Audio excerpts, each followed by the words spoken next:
There are many different options over here in the menu, and you might not always remember where certain menus are. So let's say you want to copy out this item, then what you can do is you can go to help menu right here, and here you will be able to see the menus option as you can see right here.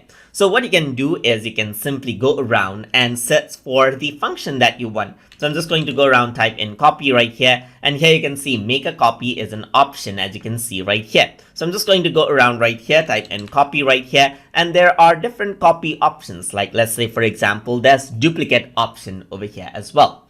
So another thing that you can do is you can go around over here, and let's say you want to search for send to back right here. So simply you can go around and type in send to back. So I'm just going to select out this object right here because it has to be an active object before you can use these settings, and only then you'll be able to get out these functions. So over here you can see send to back and send backward is an option. So if I were to go to send to back right here, then you can see that you have this. You can go around over here, type in bring as well, and bring to front is an option over here as well.